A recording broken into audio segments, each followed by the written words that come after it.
What is up, KOAY family? Welcome back to the Jaby KOAY channel. I'm ACHARA KIRK, joined by SYNTELL with the Intel. Yo, what's cracking? It's your boy. I was gonna say SYNTELL KOAY, and then I was like, I'm gonna keep saying SYNTELL with the Intel and make it stick. I know you hate it, but it rhymes and it's nice. It's here now. We're here now. Yeah. So this is gonna be the final part of our reaction to Gangs of Wasseypur Part 2. If you've been following along, thanks so much for keeping up with this. If this is your first time, I do suggest that you go back and watch all the other parts, all the way back to part 1 of part 1, and then, you know, catch up and meet us here. And if you haven't already, please do subscribe to the channel, click that bell icon so you know whenever we drop a new video, and also upvote this video because that's important. I would appreciate it if you would smash that like button. That's what YouTubers say, and I am a YouTuber. So give SYNTELL a follow on his YouTube channel. He's got some great content there. Yeah, I think we can get started, y'all. I'm so excited to see how this one ends. Whew. All right, let's do it. Ramadhar Singh की नजर भी definite पर थी। उसने definite के बचपन से ही उसको अपना हथियार बनाने की कोशिश की थी, लेकिन डेफिनेट पर काबू पाना आसान काम थोड़ी ना था। वो अपनी ही धुन में चलता। Uh-oh. He had no masters. हम वादा भी किए कि उसको उसका हक भी दिलवाएंगे। Oh, I can't stand her. खुद ही ले लेगा। Oh, I want her to get her just due so bad. Ramadhir Singh Faizal और डेफिनेट में दरार डालना चाहता था। Yeah. कि बस एक कमजोरी काफी थी। रामाधीर सिंह के लिए फैजल की सबसे बड़ी कमजोरी थी पैसा। Money. I thought he was gonna say his mom. Definite वो आपको पटना जेल शिफ्ट कर रहा है। आपको किसने बोला? फोन आया था उसका। तो हमें क्या फोन नहीं किया उसने? तुम फोन उठाते हो क्या? फोन लगा थाना पर बारे में। भैया सबको मिल गया। हाँ बोला। Why doesn't he ask who it is? Hello. 2005. A lot happened in a year. Goodness. Yeah. Doctor का असली नाम क्या है? Definite. डेफिनेटली हाँ। अबे।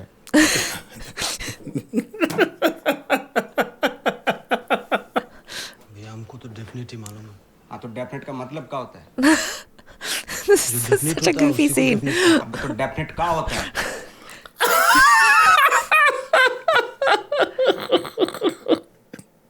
जो ना पक्का हो उसे डेफिनेट कहता हूँ। फैजल अंग्रेजी नहीं बोलता था। उसके गैंग में कोई नहीं बोलता था। Oh. ये बात फैजल को पसंद आई, लेकिन इखलाक यूं नहीं आया था फैजल के पास। उसे रामाधीर Oh. लेकिन इखलाक का भी इतिहास था। उसके बाद मोहसिन खान ने वासेपुर के एक लड़की को अगवा किया था। Oh. Oh, we coming full circle? जबरदस्ती बंदूक की नोक पर उसे मजबूर किया था कि वो अपनी पहली बीवी को तलाक देकर दूसरा निकाह करे वासेपुर की इस लड़की से। इखलाक मोहसिन की पहली बीवी का लड़का था। Huh. धीर सिंह का आदमी कैसा हो सकता? वो तो दिल्ली का पढ़ा यूनिवर्सिटी का। Oh. Everything is just like so interconnected. Yeah. इनका निकाह आपके अब्बू ने बंदूक की नोक पर करवाया था। उसको पढ़वाया लिखवाया सब कुछ Ramadhir. That Ramadir is like taking in strays left, right, and center. Yes, he is. He's playing the long game. Yeah. Wasseypur से बाहर पूरे धनबाद में फैल जाए, इसलिए जानते हुए भी इस बात को फैजल ने अनजान कर दी। Not smart, dude. Faizal Khan ने भेजा है। आज से यहाँ पर सिंडिकेट चलेगा। जिस व्यापारी को जो भी चाहिए वो फैजल खान से तय करेगा, और फैजल खान जिसको बोलेगा बोलिए उसी। ठीक है? Whoa. कोई आपत्ति? Oh. फैजल ने खुद रेल के कई अफसरों को पैसा देके खरीद लिया। सन का जिम्मेदारी इखलाक का होगा, और ये जो कहेंगे वैसा ही होगा, और इसमें आप सब लोगों का समर्पण का टोटल सरेंडर। हाँ तो ठीक तो बोले। हाँ भैया, ऑक्शन तो हो गया, सारा माल गुजरात के पार्टी को चला गया।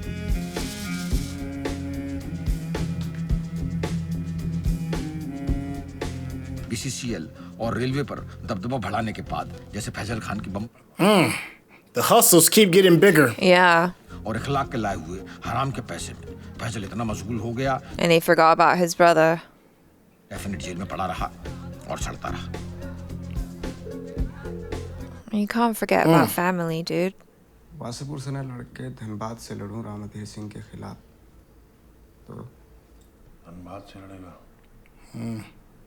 Wow. Yeah. It's coming Wow. for ya. Slowly but surely. He was like, nah, I don't want just WASSEYPUR. Oh, wow. The ambitions are getting larger and larger.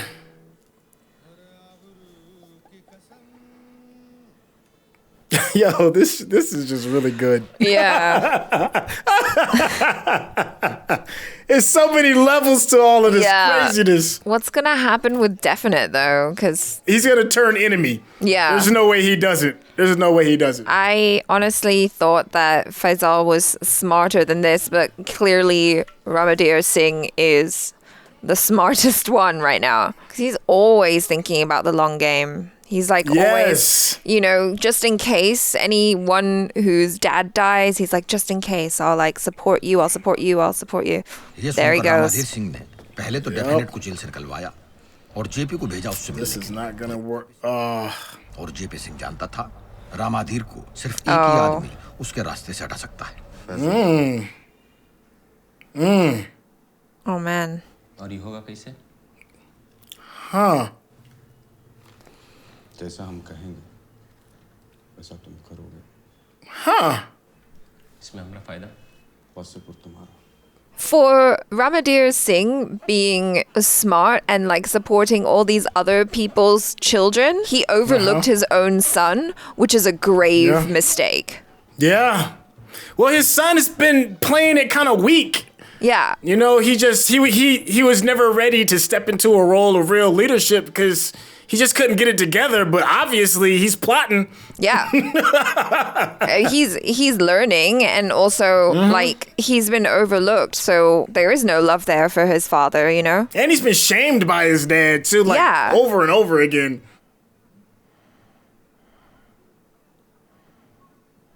It's upside down. Goodness. That's right. आपकी जागीर का वादा किया रामाधीर से. बोला आपको मार दी तो वासेपुर हमरा. एडवांस में अम्मी को 10 लाख रुपए भी भेजा है. तो क्या बोला? हम एडवांस रख लिए.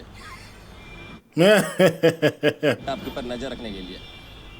जैसा हो उसको बताते रहे. प्लानिंग कब का है? प्लानिंग चुनाव के दिन का है. एक लकवा मारेगा आपको. और अगर कुछ गड़बड़ हुआ तो हम.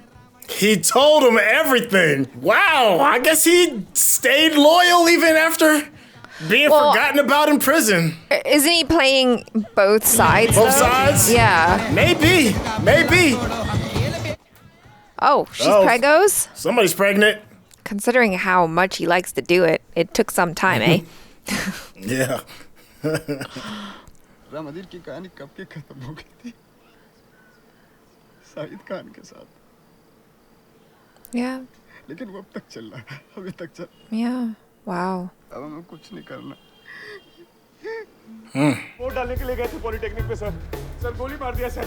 सर वहाँ पर से सबको भगा रहे सर. हमारा वोट खुद ही डाल दिया सर. इतने देर में जो भी टाइम मिले हमको पूरा बूथ लूट लेना है. Oh, wow. Huh. Pretty smart, I guess. Booth पर जाने से पहले एक बार पीर बाबा की मज़ार पर हो ले. आज तक वहाँ जो मांगा है सब मिला. ले ले. He knows that guy is gonna try and kill him, though. दुआ तो हर कोई मांग सकता है कि नहीं भैया? अरे सकरा रास्ता है, हम लोग जाएंगे खटखट वापस आ जाएंगे. गुड्डू. हाँ भैया. आजम को बोल यहीं रुके. Is it gonna be another savage death? I think so. इतना काया ना रोसार हो गए. नहीं, हम तो बस थोड़ा गर्मी से परेशान हैं. As usual, Faisal is chill as a cucumber. He's just like... I mean, unshaken. Oh! I'd probably try and kill the snake behind me. Yeah. Oh!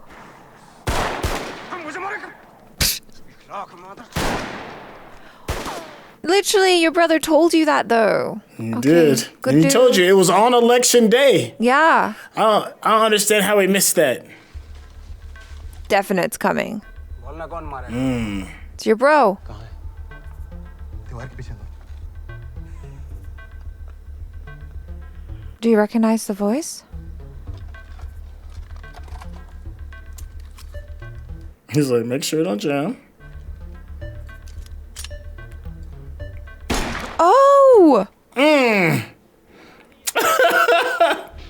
मारेगा साला?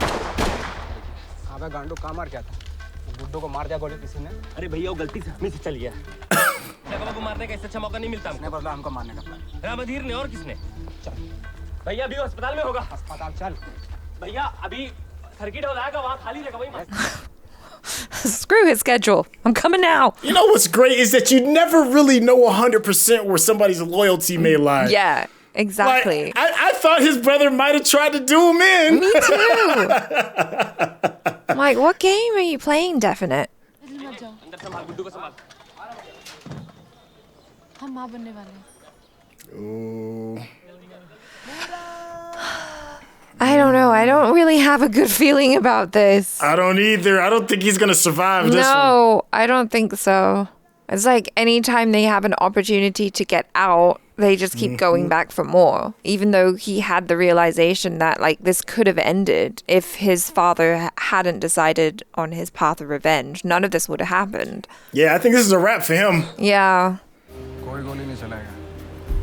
रामाधीर के शरीर में एक गोली हमरा होनी चाहिए, समझे? ठीक है भैया। कह रहे हैं 10-15 दिन और लगेंगे। Oh, 2 birds, 1 stone. Right? He's so old, he can barely see his phone. That's a cute Goodness. detail. Like. हम सीधा आपके पास आ रहे हैं। अस्पताल, एम्बुलेंस लेके आ रहे हैं। तीनों सी में। His name was Henchman.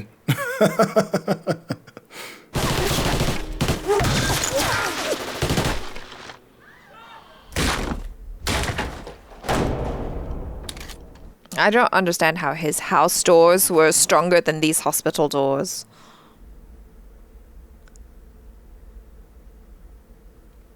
Doctor has a gun?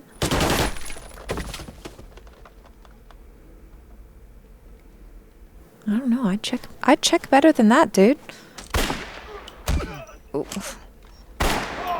Dang, got shot with his own Dang, he shot him with his own gun.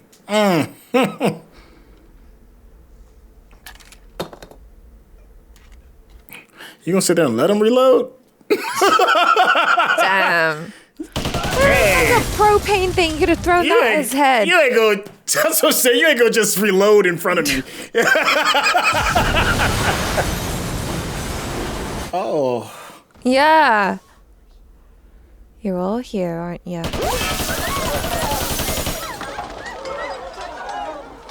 Yeah. Everybody out. Everybody out. Where's Ramadir Singh? This guy's here, though. What's up, traitor? Dang. His face looks better, though. Dang. Peace Don't out. get more direct than that. Oh. Tangent's standing his ground for once, I think. For once?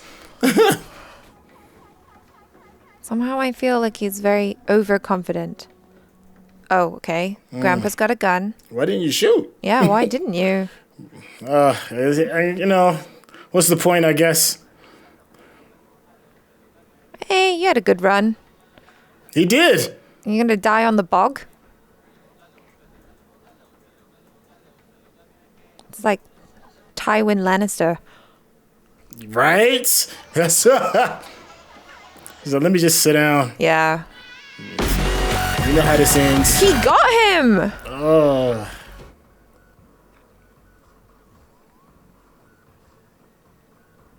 Dang. I would still look around. Look behind you.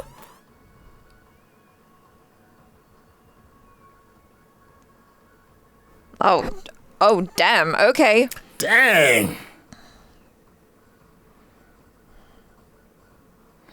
Good lord. More? Oh, dang. He's fading.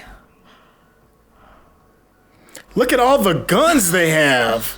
How many guns? All the guns. What's he gonna do? Is he gonna All run of away? them. He's running away? He's running away, isn't No, he? that's what he That's what he does. does. Or is he's just taking the guns to shelter? Why is he going up the stairs?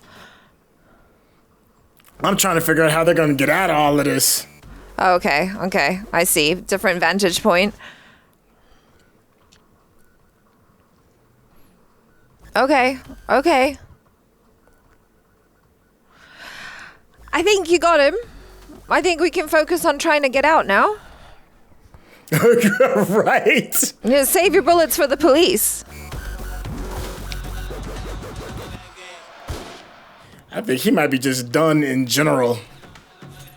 Oh, Tangent. Tangent got hit. Man down. Ugh.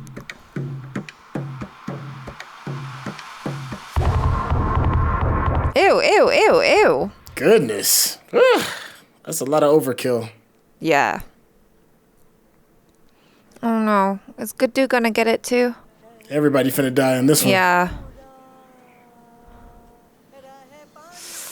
And he got shot twice in the same day. Yeah. They're gonna kill him, or is he gonna go to jail? He's satisfied? Yeah, he's just done. You're just gonna spend the rest of your life in jail? Like, you're gonna be a dad. He's shot the minister. Oh, symbolic. Oh, they got definite as well. Yep, looks like it. So the real winner here is JP. You know who? Yep. Ramadir He's the only Singh's survivor. son. Like. Yep. Or at least so we think. Yeah. So far.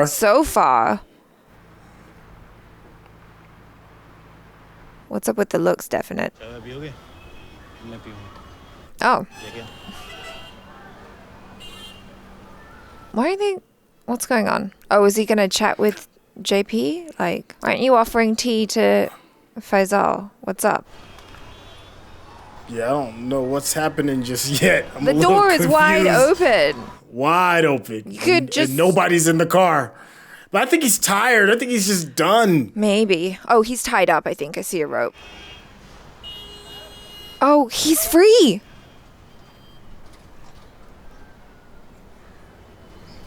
This was all part of the plan.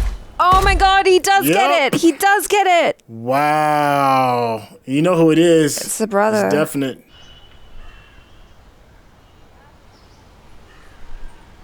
Wow, so JP really is gonna win, huh? Mm-hmm. JP indefinite. Indefinite's not smart enough to control WASSEYPUR. He's got the ambition and the brawn, I guess. Dang, he tapped him on the cheek like, good job, boy. Yeah. And look at his mama. Oh my God. Oh, this lady. Yeah, This no, lady. that's what I'm saying. I wanted her to get her just desserts so bad, but nope. Oh, she was playing the wins. long game as well. She played the long game. 2009, 4 years into the future. Yeah. Oh, they moved away. Well, hopefully this is the generation that breaks the family cycle, curse, right? Yeah. Because she's moved him away. If they don't raise him in that environment, maybe he will never grow up to try and, take revenge for his father. Like, what's the point? It's just bloodshed on top of bloodshed. Yeah. And Uncle's there, as usual. He's always, there as the side guy, you know? Yeah. He never has a wife of his own, but he's taking care of so many women throughout his lifetime. And he survives. Yeah, he survives through all that, everyone. We stopped hearing his voice a lot in this one. We heard his voice a lot as the narrator. In the first one, right? In the first movie, Yeah. and the first quarter of this one too, which is good though, because I'm glad it left you wondering, anybody could get it, obviously. Yeah. So it kind of left you wondering if even he was gonna be on the chopping block. For a hot second, I thought he was one of the people that was killed when Fazal's mom was killed. Yeah. I thought he was one of the ones that kind of bought it as well. Yo, she had a very unceremonious end as well. I thought that was kind of interesting. Yeah. There wasn't a whole lot of fanfare when she died. Well, I guess that's just kind of life, isn't it? It's sometimes you just die. Like, you just get it, you know? And there's no fanfare, there's no warning. It's like you're just out and about, a car hits you, boom, you're done. You get a heart attack when you get off the toilet. You're dead. This movie was really interesting because, you know, there's so much death and violence, and it was, you know, there were lots of twists and turns, and you just didn't really know what to expect. Although, like, it was good at kind of giving you that sense of impending doom. And, you know, like, we both were like, oh no, we think he's gonna die. Like, Faisal's gonna get it this time. And at the hospital, he gets Ramadir Singh, and then we get this false sense of security, but then they pay it off right at the end when Definite comes along and kills him, and it's like, oh, damn, you didn't make it. It was a good fake out because, like you said, you think he is going to get him. The guy that was about to backstab Faisal, and Definite is the one that's licking off the shots and accidentally wings his own guy. You think in that moment, it's like, oh man, Definite's going to stab him in the back like right now in this moment. Yeah. And they're like, nah. It's a good misdirection because I know we probably aren't the only ones in the audience thinking that too. It's like, is this the moment Definite gets him? And then you're like, well, maybe he is on his brother's side, you know, maybe. Yeah. Maybe he is true blue, but nope. This was such an interesting experience, and watching these films, because of all of those kind of, I guess, classic literature elements where there is so much going on, there's so much subtext, there's so many layers, so many characters that are interconnected in really crucial ways. I feel like if you watch this film multiple times, you could really like dissect it and unpack it in a really fun and deep way. But obviously, like, we've just watched it for the first time over the past couple of days, and so whatever we glean from it is going to be, you know, just very surface. I thought that it was just so good. It's so compelling. It's so interesting. The characters are like, they're so clearly written and they're so well defined that it's very easy to follow and you don't really get confused. There's some small intricacies and nuances that kind of go by like relatively kind of quick, and you feel that you might miss them, but the storytelling is done in such a way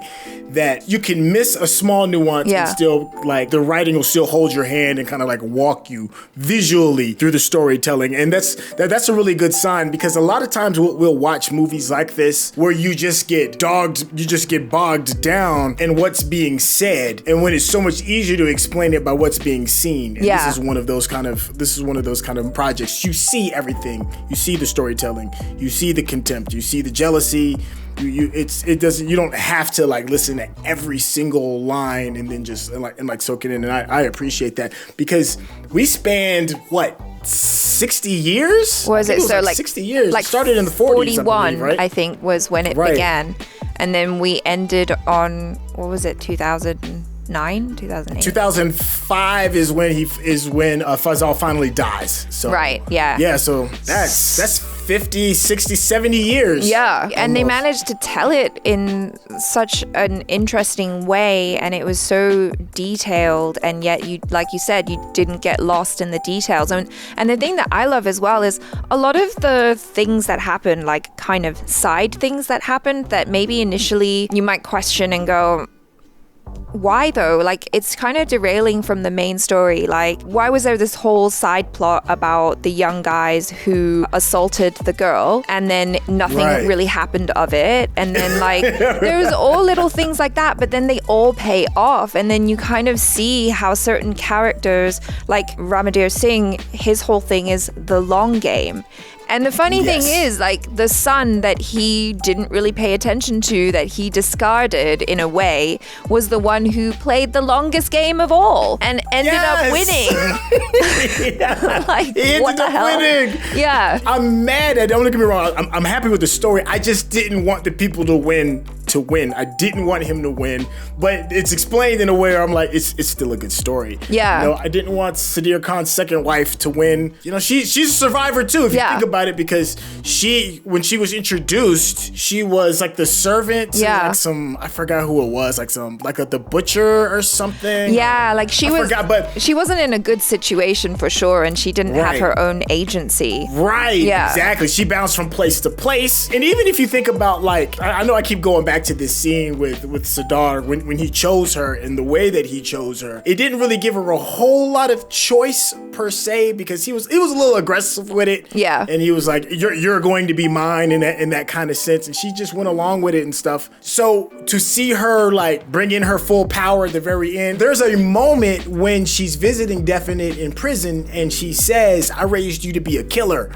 not a coward. Yeah. And it's like, dang, so you already know, like, she's been like molding and sculpting her son to kind of like take power in a sense and not forget where he comes from in a sense, and like, yo, we're going to come up and you're gonna have to make some difficult decisions in order for us to come up. Like, she hustled the money out of him and she came up in a lot of ways. She ended up getting her own place.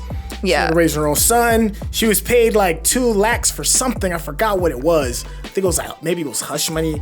I'm sure whoever it is in the comments will remind me. But she just slowly came up at every step. You know, at every step. I didn't want her to win, but she kind of deserves the W. You know, if now that we're sitting here kind of talking about it, I'm sitting here thinking about what I'm saying. Well, I mean, she definitely also played the long game. You know, she was there. She's like, I raised my son to be this way, and I believe that he's gonna follow through. But I think for me, the most interesting thing, and I wonder if this is a theme of the movies, is it's all about the cycle of generational violence, right? Like, and you see how it all began with one person, because just like Faisal Khan said, if it had just stopped at Shahid Khan, then it would have stopped. None of this would have happened. They could have all lived their happy lives. And here we've just watched like 5 hours of a saga of families feuding against each other because no one wanted to let it go and everyone was hell-bent on revenge. And what happens? It consumes you and you die.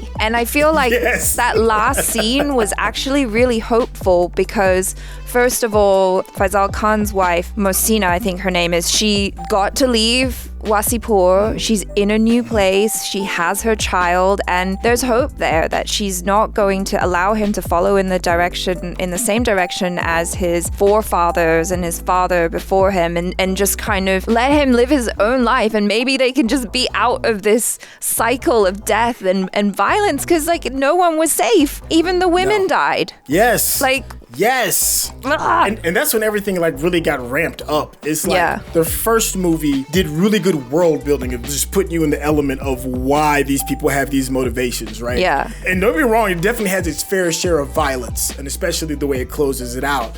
But from the word go of part 2, like we get to see Sardar Khan Manoj Bajpayee's character. Like he's, you know, he doesn't survive. He's dead. And like, it's immediate. It's just go. And then it's just bodies just start hitting the floor like immediate. Like the tone of the second movie is a lot faster. It's a lot more grisly. It's definitely violent. It's unsettling. There's a lot more unsettling moments in the second movie than there was in the first one. In the first one, it to me just seems like it's like telling us the story. Yeah. And the second one is like, this is the repercussions of the sins of the father. Exactly. And we get to see it like in full blown. It's just horrible. Yeah, it really is. I think for me, the most shocking moment was when Sultan comes into the house. You know, there's no men around, and his sister comes up to him and she's like really happy to see him. She offers him some tea and he just point blank shoots her. There was so much violence in this movie, but that was the moment where I was literally just like,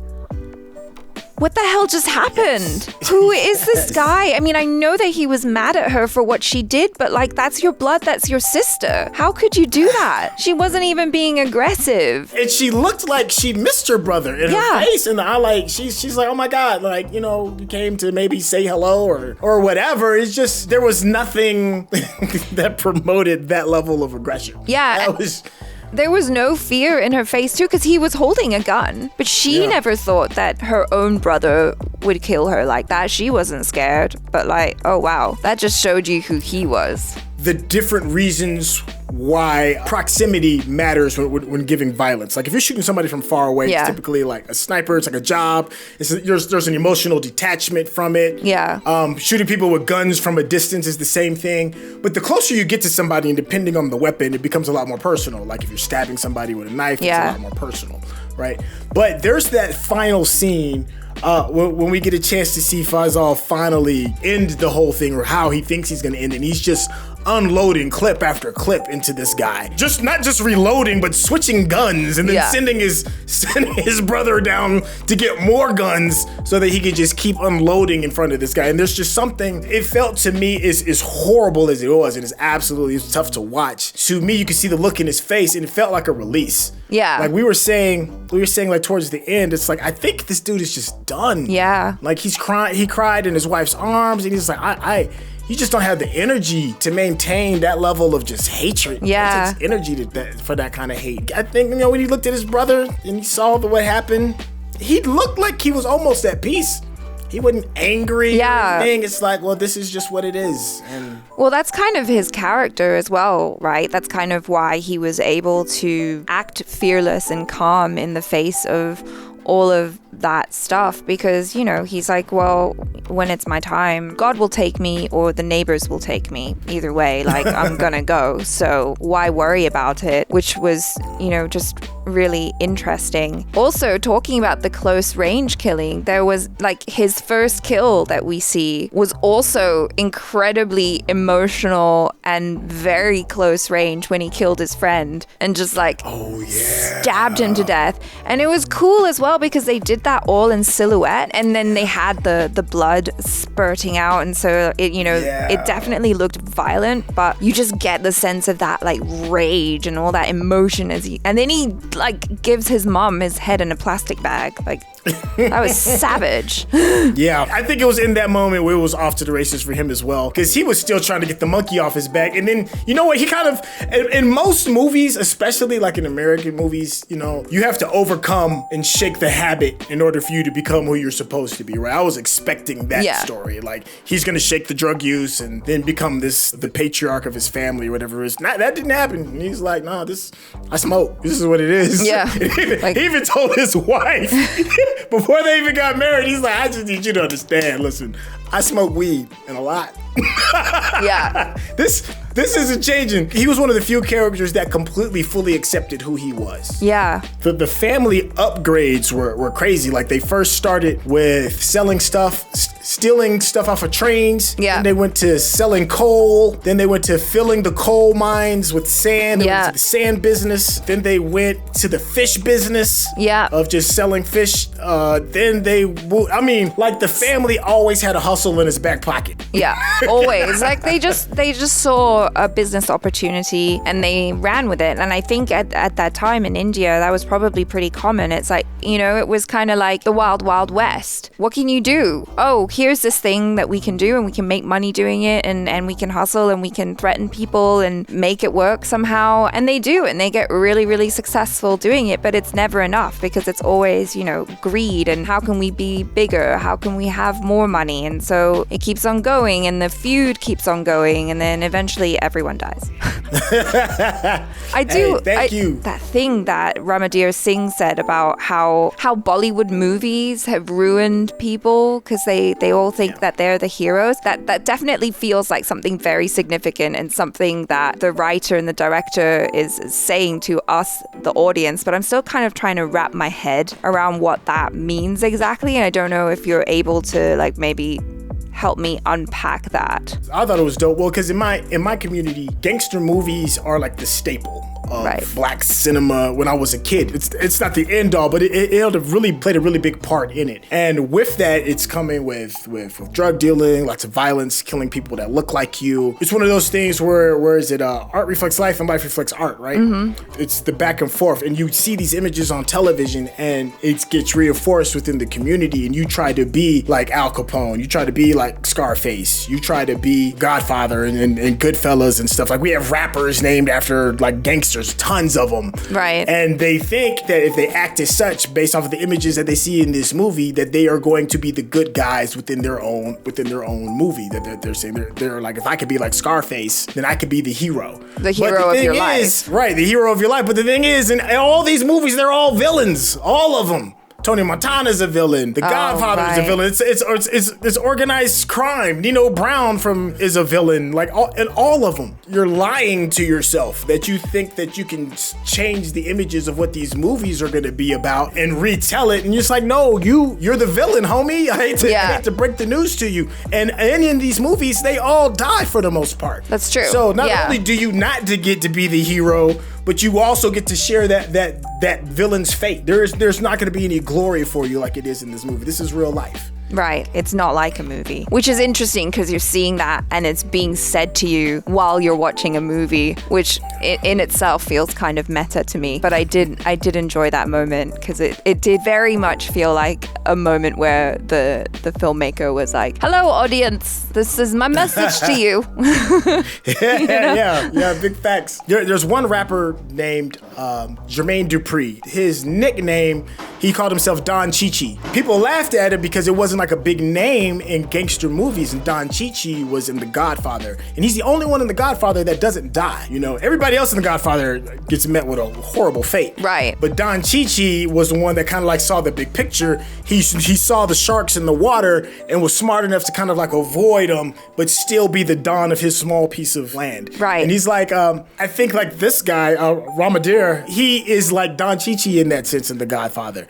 He lived for 60 plus years in all of this madness. Yeah. He's smart enough to get out of the way, smart enough to keep his own empire going, but even still, and even he ends up dying by the same fate that he portrayed to everybody else. Even he didn't become the good guy in the end. Yeah. So maybe if you want to live, you just have to kind of, keep it to your area. If they'd have just kept that truce of like, I'm gonna be in my town, you stay in your town, and we'll not get involved in each other's business, and you can just do your own thing. But I mean, the danger is there's always other smaller people trying to vie for that top spot. So if you're in that business, like, there's no longevity, really. No, there is no. There are no old gangsters. You know what? And I think I tip my hat to the responsibility of the producers, the directors, and the writers of this show to put that line in there, because while we're sitting there glorifying this, because we go to see these amazing films and this great storytelling, but there is going to be an element of people that is going to embody that and be like, I want to be like this person, right? I want to do this, and I'm glad that the writer or the director, whoever it is, that put that scene in there, explain that. It's like, dude, you're not the hero of this. This ain't that.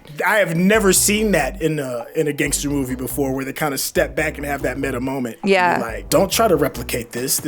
Don't do that. Yeah, and I think the fact that it does span so many generations, you really do get to see the cyclical nature of it, and hopefully, I hope that people see it and go, oh no, this isn't the way. Like, this isn't the life for me. It's definitely an interesting story, but like, as you can see, it does not end well for pretty much nearly everyone in this story. It was a really, really great film, like a fantastic feat of storytelling, really creative filmmaking as well. Like, a lot of the shots I thought it was like a mix of aesthetically beautiful shots and then just very interesting shots, like the ones where they had things in the foreground and you're kind of peeking through, and I really enjoy that in movies, because I feel like it makes you, the audience, feel like you're right there, like you're just standing on the other side of the marketplace, or you're like looking outside the window and looking inside, and so you feel like you're a part of the action, and a part of the story, which was really, really cool. I agree. It was a master class. I'm hoping this film won a lot of awards. I don't know when it came out,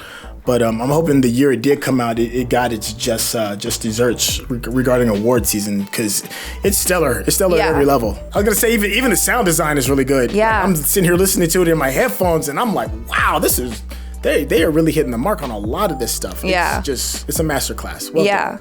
The only one thing that I'm like, I wish was better was just the blood effects, especially towards the end of the movie. Like when Ramadir Singh got it, when Faisal Khan gets shot, and it's very clearly not practical. I don't know. I just feel like blood looks better when it is a practical effect, and like you're just using squibs and it's just, exploding out. And I understand like limitations of budget and all that, but I forgive it because the movie, everything else about the movie was so great. The story is so engrossing. I care about the characters that, like, even though my brain was going, the blood looks like a cartoon a little bit, but I forgave it because everything else about it was just so stellar. I had a moment where I thought about it. I've worn squibs before. Oh yeah. And in case you don't know what a squib is an explosive device put behind fake blood, and they blow up the explosive device underneath it to shoot the blood out to make it look like, you know, blood is jutting out of you when you get shot. And the squibs that I wore, like after they pop, because it's a small explosion that goes over there, they get hot, and you know you feel it. It's like, you know, it could, depending on how powerful the explosion is that's on there, it could kind of hurt. And the way that dude was getting shot, I can't imagine him being like, yeah, put like, you know, 30 squibs on me and then fire them off at the same time. And like, nah, we're gonna do this in post. There's no way you're gonna put that many squibs on me. That's fair. Fair point. I wonder if they could have done it with a dummy or something and just have it like, so the moment when he's shooting, it's just like, and then they can cut to when he's like covered in blood, and they can, you know, make his body look gross or whatever, and then just be like, ugh. And then we're like, okay, yeah, you're definitely dead, dude. That was just one thing. I mean, I feel like when a movie's this good, you do have to kind of try and go, well, what could have been better? And that's literally all I can think of, because otherwise I really, really enjoyed it. There is one moment that I kind of wanted to talk to you about, to give me your opinion on it. It's when Faisal Khan, when we get a chance to see the second round of his home being raided, right? Yeah. And he's on the roof. You get to a point where he's kind of like limping, right? He's limping. Yeah. And we thought he was shot. Yeah. And I'm like, what did you think was going on? Because I have an idea of what I thought was going on. What did you think was going on in that moment? I am not 100% sure, actually, but I wonder if maybe it was just, you know, he was keeping a calm face in front of his family. And then when all the adrenaline or whatever was starting to wear off, and then he was just kind of like, the reality of everything that was happening was just kind of hitting him. He was just like, oh my God, I'm actually really tired now. And he had a moment of vulnerability, I guess, when it was in a situation where no one else could see him, and he was struggling. But then as soon as everyone else showed up, he was right back to like, oh, I'm mad. I'm gonna like do this thing now and be the Faisal Khan that everyone is afraid of. I mean, that's kind of what I think. What did you think? I felt the same way, because once he got his family safe up high in the higher part of the building, and he knew that they would be like relatively safe. Yeah. And then as he's going from rooftop to rooftop, and I think he does have that moment. I think he mentally breaks in a sense, and I think he's having like an anxiety attack. Yeah. Because I was looking at him, I was like, he doesn't look like he's shot, because we didn't see any blood. Yeah. He wasn't shot. And it seemed like that's the moment where like his mind might have broken. And then he falls, messes up his ankle, and then his body breaks on top of it. So he's just like broken mentally, physically, emotionally. Yeah. And then as he's like this hobbled mess, and then people that he doesn't know get a chance to see him be like that absolute vulnerable. But then when they bring him out into the light in front of all of his people, and he has to be like the face of the organization, the patriarch of the family, he puts the mask back on. Right. It's like, it's about revenge. It's like the first time we get a chance to really see him in a position of leadership break. That's what it felt like. Yeah. So then it totally makes sense that he has that vulnerable moment with his wife, where he's just like, this could have ended, and like, I don't want this anymore. But then, of course, he goes right back into it, because it's really hard to step away. It's really hard to be the one that breaks the chain, you know? But yeah, this was great. So I'm really glad that we got to watch this. It was a good suggestion, you guys. Thank you so much. And thank you for joining us for all of these reactions. And if you're watching this on Patreon, thank you so much for going on this journey with us. And if you haven't already, please subscribe to the channel, click the bell icon, and upvote this video so that we know we're doing a good job. Follow SYNTELL on his channel and on his social media as well, and we will catch you on the next one. I'm ACHARA KIRK. This is... it's your boy SYNTELL. Ciao.